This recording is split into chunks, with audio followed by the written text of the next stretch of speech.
Mackenzie Johnston with Cattle News Central, bringing you your April 25th cattle industry headlines, brought to you by Central Confinement Service. With over 35 years of experience, Central Confinement Service offers turnkey design and construction for livestock facilities. To view the variety of beef facilities that they have to offer, head on over to their Facebook page. CCS, they can develop a system with you that will maximize your investment and multiply your returns. For an estimate on a new or remodeled facility, give CCS a call, or you can visit their website at cencon.com. That is CENCON.com. This update is also sponsored by 4T Ag Insurance, your go-to contractor for ag insurance. The folks at 4T Ag are dedicated to providing you with insight, information, and alternative risk solutions that are custom fit to your business and personal needs. They offer both drought and crop insurance, and they also offer LRPs for both feeder and fed cattle. If you would like more information, head on over to www.4tag.net. That is the number 4, TAG.net. And finally, American Beef Producer. They offer all kinds of articles within their publication. They feature award-winning photography and so much more within their magazine. I've said it before and I'll say it again. There are a lot of ag publications out there, but American Beef Producer, they knock it out of the park every time. If you'd like to learn more about the magazine or possibly subscribe, go ahead and click on the American Beef Producer link above in the caption. That's going to take you over to their Facebook page where you can do just that. American Beef Producer Magazine, guiding beef producers for over 25 years. So Drovers has reported on the Senate and House hearings that are going to take place this week that are going to discuss packer profits and what cattle producers are receiving when it comes to a lack of profit. And those hearings are also going to discuss the Cattle Price Discovery and Transparency Act of 2022 that has been such a hot topic over the past month. So the Senate hearing, that is going to be on the 26th. That's going to be on Tuesday. And then the House hearing, that's going to be on the 27th.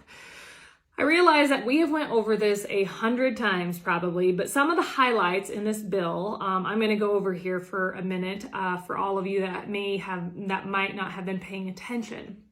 So the Cattle Price Discovery and Transparency Act, it would require the USDA to establish 5 to 7 regions across the United States. These regions need to reasonably reflect similar fed cattle purchases. The bill would designate a set of approved pricing mechanisms for packers included in this bill that contribute to price discovery. And when I refer to packers included in this bill, that means packers controlling 5% or more of fed cattle slaughter. Those are the packers that will be covered if this bill would get passed. The pricing mechanisms include negotiated cash, negotiated grid, sale barn sales, and systems where multiple buyers and sellers can make and accept bids.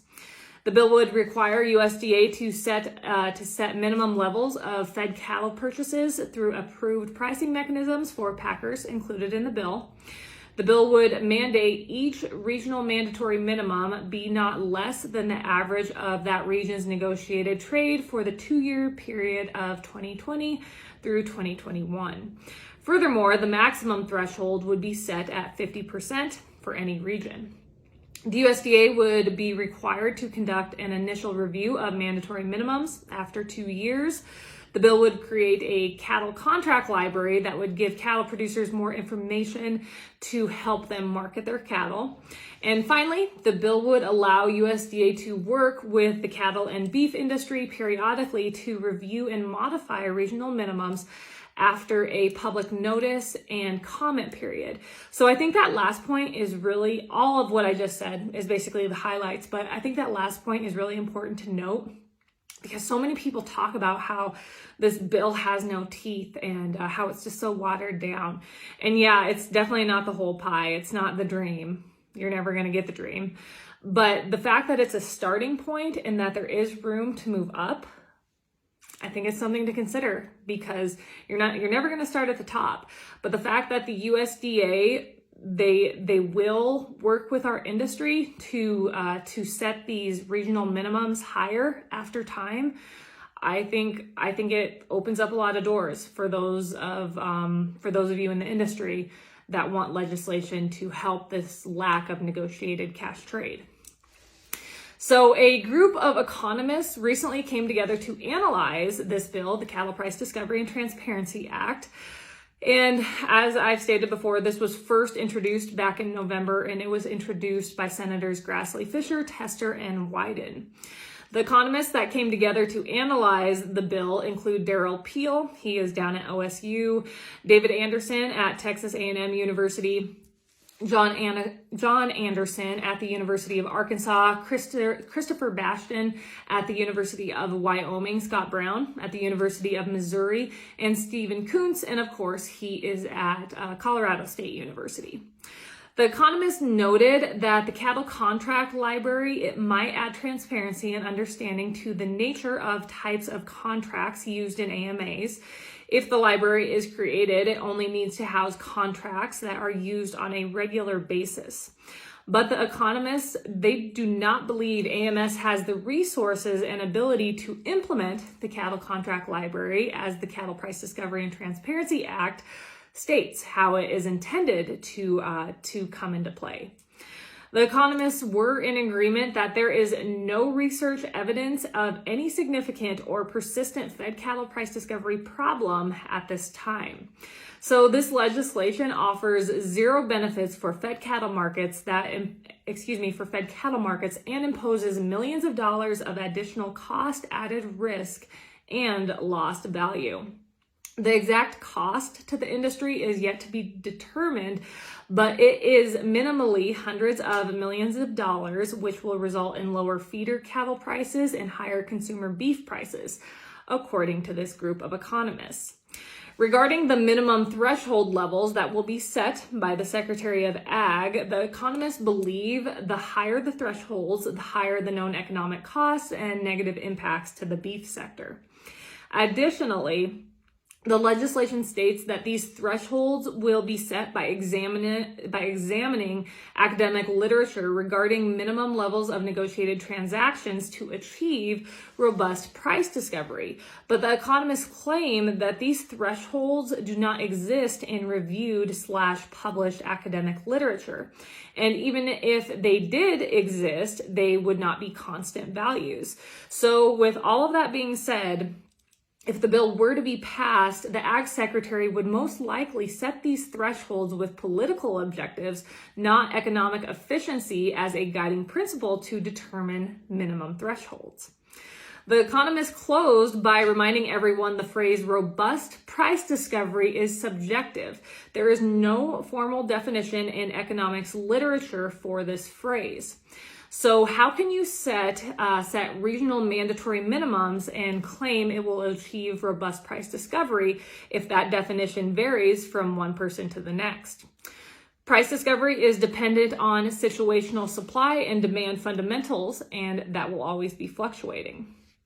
An alternative research perspective would be to determine the regional mandatory minimums that minimize the economic deadweight loss of restrictions on marketing alternatives, such as those proposed in the Cattle Price Discovery and Transparency Act of 2022. Texas A&M University, they are going to be coming out with an updated report on this bill in the near future. So we will have more information and more input from that university to go over when that happens.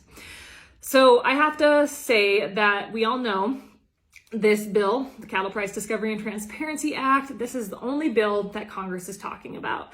This is the only bill that our congressmen and women are discussing. If we do not get this passed, it is fair to say that our industry is probably shit out of luck when it comes to getting some kind of legislation passed to help our industry. And I'm not saying that is the route to go, to pass legislation, if that's the thing to do or not. But it seems like that is the general consensus of what people want. In our industry for so long, for the past 2 years, we've been preaching, we have to get something passed. We have to get something passed. This is what we need. And we've been talking to these men and women that represent us in DC, and we finally have got some great senators and representatives behind this bill. Probably some of the best folks that are tied to agriculture behind this bill. And now we're complaining. now as an industry, we are back to bickering. We are back to saying, no, this is not good enough. We can't have this. You know, you folks in DC, you didn't listen to us. Look at the backlash that this bill is receiving. If everyone is calling it such a watered down bill that does not have any teeth, look at the backlash that it is receiving from economists. Imagine how the Packers are going to come after this, NAMI.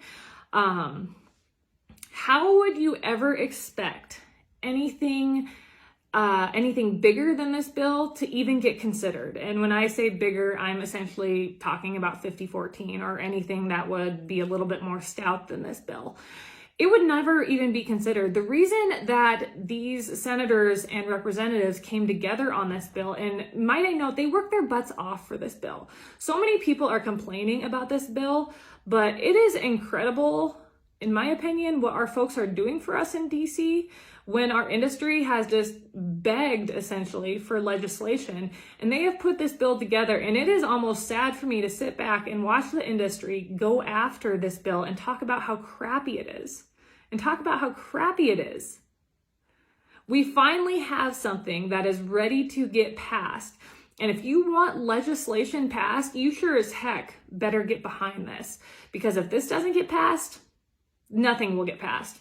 Nothing will get passed. I have not been in the cattle industry that long, but I think the little bit that I have seen how things work in DC, you don't get the whole pie. You will never get the whole pie. Never. At some point in our industry, we have to stop the bleeding. And if you think that legislation is the train you want to jump on, you better get behind this legislation. Because like I said, the backlash that this is going to receive, we'll be lucky if this piece of legislation gets passed. 5014, it will never be considered. There is a reason no one is talking about 5014. And it comes down to, you either get behind this or you don't do anything. That's what it comes down to. We will be sitting here talking about the same thing in 5 years if this bill does not get passed. It will be the same. And like I said, this bill's not perfect. I've said it, everyone else has said it, but there is room to improve. You have to start somewhere. You just cannot continue to complain. At some point, you have to have a win. You just can't continue to beat your head against the wall.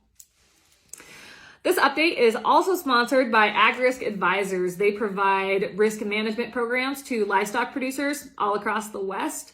Whether you're concerned about price or weather risk, AgRisk Advisors, they are here to help. With current day market fluctuations, you and I both know there is nothing more important than locking in a price floor on your cattle. So if you would like to learn more about an LRP, be sure to reach out to an advisor today.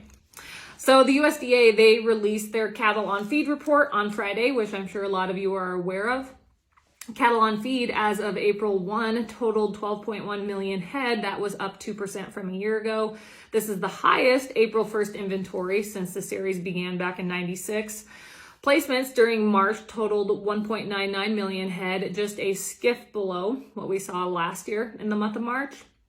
However, that's more than what most analysts were expecting heading into this report, despite high feed costs and drought conditions plaguing major U.S. feeding areas, according to Brownfield Ag News. It's important to note that over 1 million head of those placements weighed between 700 and 900 pounds. Marketings of fed cattle in the month of March totaled 2 million head. That was 2% below last year.